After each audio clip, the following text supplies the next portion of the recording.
Hi നമസ്കാരം, എല്ലാവർക്കും AZB അക്കാഡമിയിലേക്ക് സ്വാഗതം. അപ്പൊ ഇന്ന് നമ്മൾ വന്നിട്ടുള്ളത് RRB സെക്ഷൻ കൺട്രോളറിന്റെ നോട്ടിഫിക്കേഷൻ ഇപ്പോൾ റിലീസ് ആയിട്ടുണ്ട്. ഇപ്പൊ അപ്ലൈ ചെയ്യാനുള്ള ഏറ്റവും മികച്ചൊരു ടൈമാണ്. അപ്പൊ ആർക്കൊക്കെ അപേക്ഷിക്കാം, എന്തൊക്കെയാണ് ഇതിന്റെ എഡ്യൂക്കേഷൻ ക്വാളിഫിക്കേഷൻ തുടങ്ങിയ കാര്യങ്ങളാണ് ഇന്നത്തെ ഈ ഒരു വീഡിയോയിൽ നമ്മൾ ചർച്ച ചെയ്യുന്നത്. നമുക്ക് വീഡിയോയിലേക്ക് പോകാം. അപ്പോ ഓൾറെഡി ഞാൻ പറഞ്ഞിട്ട് നമ്മൾ വീഡിയോ പോയിട്ടുണ്ടായിരുന്നു. RRB സെക്ഷൻ കൺട്രോളറിന്റെ short notice already railway release ചെയ്തിട്ടുണ്ടായിരുന്നു. അപ്പൊ ഇപ്പോൾ അതിന്റെ നോട്ടീസ് വന്നു. അപ്ലൈ ഡേറ്റും എന്ത് ചെയ്തിരിക്കുകയാണ്, ഒഫീഷ്യലി പബ്ലിഷ് ചെയ്തിരിക്കുകയാണ്.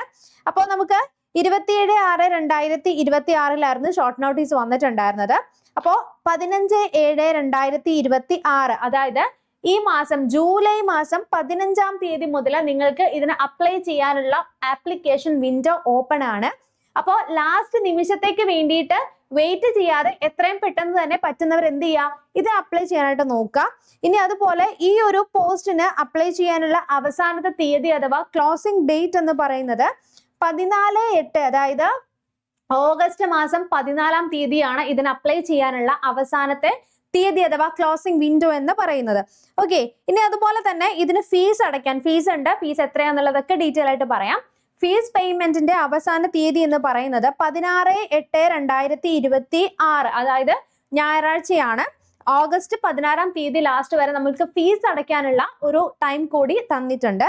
ഇനി നമ്മൾ ചെയ്തിരിക്കുന്ന ആപ്ലിക്കേഷനിൽ എന്തെങ്കിലും കറക്ഷനോ അല്ലെങ്കിൽ മിസ്റ്റേക്ക് വന്നിട്ട് എന്തെങ്കിലും കറക്ഷൻ വിൻഡോസ് എന്തെങ്കിലും ഉണ്ടെങ്കിൽ നിങ്ങൾക്ക് ആ ഒരു അക്കൗണ്ട് ക്രിയേറ്റ് അക്കൗണ്ട് ഫോം ചെയ്തതിന് ശേഷം, അതായത് നിങ്ങൾക്ക് വൺസ് ആണ് നമുക്ക് ടൈം ഉണ്ട്, അതിന് ശേഷം നിങ്ങൾക്കത് ചെയ്യാൻ പറ്റില്ല.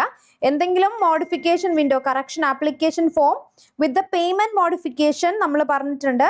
അത് 17/8/2026 മുതൽ 26/8/2026 വരെയാണ് നിങ്ങൾക്ക് എന്ത് ചെയ്യാൻ പറ്റുന്നത്, ഈ ഒരു പോസ്റ്റിന് കറക്ഷൻ വിൻഡോ നമുക്ക് വരുന്നത്.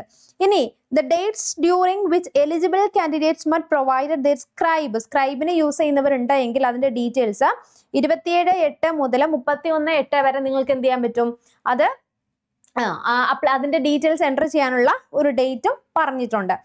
ഇനി നമുക്ക് നോക്കാം, സെക്ഷൻ കൺട്രോളർ ഇനീഷ്യൽ പേ നമുക്ക് 7th പേ ആണ് പറയുന്നത്.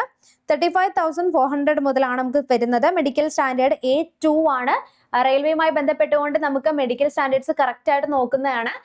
പല കാര്യങ്ങളും നമ്മൾ ഐ ടെസ്റ്റ് ഇല്ലെങ്കിൽ, ഒരു പ്രശ്നം ഇല്ലെങ്കിൽ പോലും നമ്മൾ ചിലപ്പോൾ റെയിൽവേ എല്ലാം കഴിഞ്ഞ് ലാസ്റ്റ് മൊമെന്റിലായിരിക്കും ടെസ്റ്റിന് സമയത്ത് നമുക്ക് അങ്ങനെ ഈവൻ നമുക്ക് എല്ലാവർക്കും മീൻസ് പറ്റുള്ളതാണ്. അതുകൊണ്ടാണ് പറയുന്നത് മെഡിക്കൽ സ്റ്റാൻഡേർഡ് വിഷനിൽ ഐ ടെസ്റ്റ് ഒക്കെ കൃത്യമായിട്ട് നിങ്ങളൊന്ന് ചെയ്ത് നോക്കുക കേട്ടോ. ഇനി അതുപോലെ ഏജ് ലിമിറ്റ്, ഇത് നമുക്കിപ്പോൾ പറഞ്ഞിരിക്കുന്ന OBC കാറ്റഗറിക്കും SC/STക്കൊക്കെ ഏജ് റിലാക്സേഷൻ ഉണ്ട്. 3 years OBCക്കും 5 years SC/STക്കും വരുന്നുണ്ട്. ഇനി അതുപോലെ നിലവിൽ നമുക്ക് 119 ടോട്ടൽ വേക്കൻസീസ് ആണ് പറഞ്ഞിരിക്കുന്നത്. ഇനി ഇതിന്റെ എഡ്യൂക്കേഷൻ ക്വാളിഫിക്കേഷൻ എന്ന് പറയുന്നത് ഒരു യൂണിവേഴ്സിറ്റി ഡിഗ്രിയാണ്. നിങ്ങൾക്ക് ഏത് യൂണിവേഴ്സിറ്റി ഡിഗ്രി ഉള്ളവർക്ക് ഇതിന് അപ്ലൈ ചെയ്യാനായിട്ട് പറ്റുന്നതാണ്. അതുപോലെ തന്നെ ഏജ് ലിമിറ്റും പറഞ്ഞു. പക്ഷെ ഒരു കാര്യം ശ്രദ്ധിക്കാം, നിങ്ങൾക്ക് ഇപ്പൊ നോട്ടിഫിക്കേഷൻ വന്ന സമയത്ത് നിങ്ങളിപ്പോൾ കോഴ്സ് പഠിച്ചുകൊണ്ടിരിക്കുന്ന ഡിഗ്രി പഠിച്ചുകൊണ്ടിരിക്കുന്നവരാണ്, നിങ്ങൾക്ക് സർട്ടിഫിക്കറ്റ് ഇല്ലെങ്കിൽ നിങ്ങൾക്ക് ഇതിന് അപ്ലൈ ചെയ്യാൻ പറ്റില്ല. സർട്ടിഫിക്കറ്റ് ഉള്ളവർക്ക് മാത്രമാണ് ഇതിന് അപ്ലൈ ചെയ്യാനായിട്ട് സാധിക്കുള്ളൂ.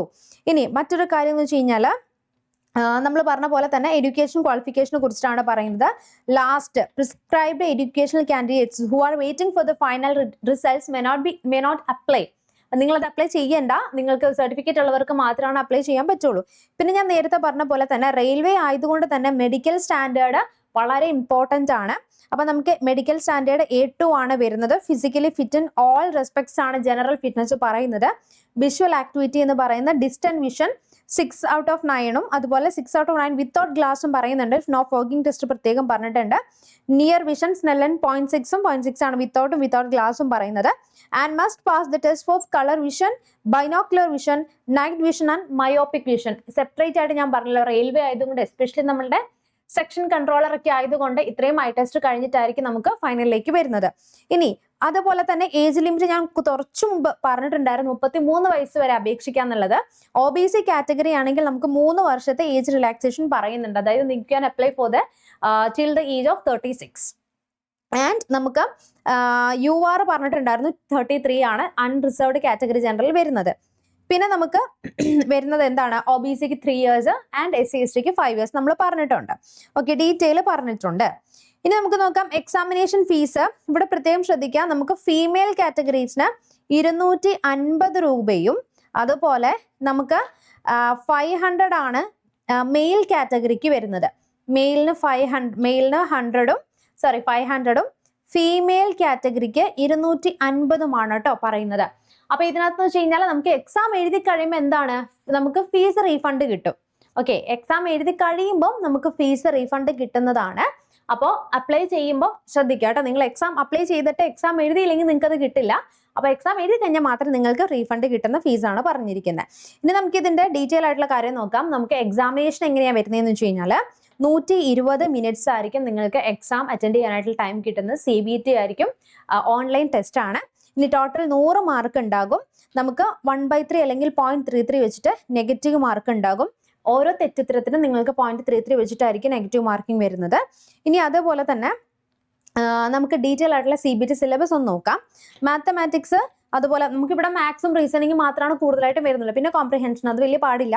അപ്പൊ മാത്സിൽ number system, ratio, proportion, average, percentage, profit and loss, time, distance, power and work, algebra, linear equations, AP, LCM, HCF, geometry, area and volumes, probability, statics.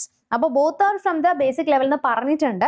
ഇനി ഡേറ്റ അനാലിസിസ് ആൻഡ് ഇന്റർപ്രിട്ടേഷൻ, നമുക്ക് multi source data analysis, interference, drawing from the text, tabular data represented graphically, അത് charts വരുന്നുണ്ട്. പിന്നെ statistical curve, data sufficiency, data arrangement and when diagrams. ഇത്രയാണ് നമുക്ക് data analysis and ഇന്റർപ്രിട്ടേഷനിൽ വരുന്നത്.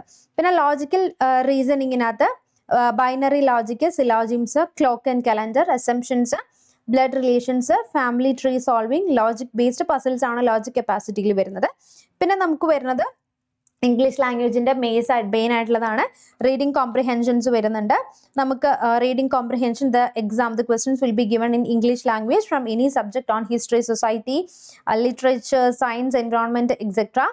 And you will be required to understand the answer and questions. Simple ആണ്. നമുക്കൊരു paragraph തന്നിട്ട് അതിൽ നിന്ന് വായിച്ച് നമ്മൾ ആൻസർ എഴുതണം. അത് വളരെ സിമ്പിൾ ആണ്. ഇത്രയാണ് നമുക്ക് വരുന്നത് റീഡിംഗ് കോംപ്രിഹെൻഷനിൽ വരുന്നത്. ഇനി ഇത്രയാണ് നമുക്ക് മെയിൻ ആയിട്ടും വരുന്നത്. പിന്നെ മെന്റൽ റീസണിങ് ഇപ്പൊ പറഞ്ഞ പോലത്തെ ഏരിയ തന്നെയാണ് നമുക്ക് വരുന്നത്. അപ്പോൾ നമുക്ക് ഈ എക്സാം ഡ്യൂറേഷൻ 120 ആണ്. അനാലിറ്റിക്കൽ ആൻഡ് മാത്തമാറ്റിക്കൽ കാപ്പബിലിറ്റീന് 60, അതിൽ ലോജിക്കൽ കാപ്പബിലിറ്റി 20, മെന്റൽ റീസണിങ് 20. അങ്ങനെ 100 മാർക്സ് ആണ് നമുക്ക് വരുന്നത്. തേർഡ് ആണ് മെന്റൽ റീസണിങ് വരുന്നത് കേട്ടോ. ലോജിക്കൽ കപ്പാസിറ്റി, അതുപോലെ അനാലിറ്റിക്കൽ മാത്തമാറ്റിക്കൽ കപ്പാസിറ്റി, ലാസ്റ്റ് ആണ് മെന്റൽ റീസണിങ്. ഇങ്ങനെയാണ് നമുക്ക് വരുന്നത്. കോഡിംഗ്, ഡീകോഡിംഗ് ഒക്കെയാണ് വരുന്നത്. അപ്പൊ ഇത്രയും ഏരിയാസ് ആണ് നമുക്ക്. വേറെ GK ഒന്നും അഡീഷണൽ ആയിട്ട് പഠിക്കാനില്ല. അപ്പൊ ഈ പറഞ്ഞിരിക്കുന്ന മാത്സിലൊക്കെ എക്സ്പേർട്ട് ആയിരിക്കുന്ന ഒരുപാട് പേരുണ്ടാവും. എസ്പെഷ്യലി നമുക്ക് PSCക്ക് മാത്രം നോക്കുന്നവരുണ്ടെങ്കിൽ, എസ്പെഷ്യലി നമുക്ക് GK ഒന്നും അറിവില്ല, ചിലവർക്ക് മാത്സ് ഭയങ്കരമായിട്ട് അറിയാൻ പറ്റും. അങ്ങനെയുള്ളവർക്കാണെങ്കിൽ സെക്ഷൻ കൺട്രോളർ നല്ലൊരു ഓപ്ഷനാണ്. പക്ഷേ ടു ബി വെരി ഫ്രാങ്ക് പറയട്ടെ, നിങ്ങൾ ഒരിക്കലും ഡിസ്കറേജ് ചെയ്യാൻ വേണ്ടി പറയുന്നില്ല. നല്ലപോലെ ഹാർഡ് വർക്ക് ചെയ്യുന്നവർക്ക്, അത്യാവശ്യം നല്ല രീതിയിൽ മീൻസ് ഹാർഡ് വർക്ക് ചെയ്യുന്നവർക്കാണ് ഈ ഒരു പോസ്റ്റ്, ഈ ഒരു എക്സാം ക്രാക്ക് ചെയ്യാനായിട്ട് പറ്റുന്നത്. നമുക്ക് എക്സാം എന്തായാലും വളരെ പെട്ടെന്ന് തന്നെ ഉണ്ടാവും. റെയിൽവേയുടെ നോട്ടിഫിക്കേഷൻ ഒക്കെ വന്നു കഴിഞ്ഞാൽ എക്സാംസ് വളരെ പെട്ടെന്നാണ് നടക്കുന്നത്. അപ്പോൾ RRB സെക്ഷൻ കൺട്രോളറിന് വേണ്ടിയിട്ട് നമ്മളൊരു പവർ ബാച്ച് സ്റ്റാർട്ട് ചെയ്തിട്ടുണ്ട് 2026 വേണ്ടിയിട്ട്. അതായത് ഈ ഇയറിലേക്ക് വേണ്ടിയിട്ടുള്ള ഒരു ക്രാഷ് നമ്മൾ സ്റ്റാർട്ട് ചെയ്തിട്ടുണ്ട്. അപ്പോൾ സിലബസ് വൈസ് ആയിട്ടുള്ള ക്ലാസ്സുകളും സെക്ഷണൽ വൈസ് ആയിട്ടുള്ള ടെസ്റ്റുകളും ചാപ്റ്റർ വൈസും ഫുൾ ലെങ്ത് മോക്ക് ടെസ്റ്റുകൾ നമ്മൾ പ്രൊവൈഡ് ചെയ്യുന്നുണ്ട്. അപ്പോൾ ആർക്കെങ്കിലും താല്പര്യം ഉണ്ടെങ്കിൽ എന്ത് ചെയ്യുക, ഈ കാണുന്ന നമ്പറിലൊന്ന് വിളിച്ച് നിങ്ങൾക്ക് അഡ്മിഷൻ എടുക്കാം. അപ്പോൾ എന്തെങ്കിലും സംശയങ്ങളുണ്ടെങ്കിൽ കമന്റ് ബോക്സിൽ കമന്റ് ചെയ്യുക. അപ്പോൾ നമുക്ക് നെക്സ്റ്റ് ഒരു വീഡിയോയിൽ വീണ്ടും കാണാം. Children bye and thank U.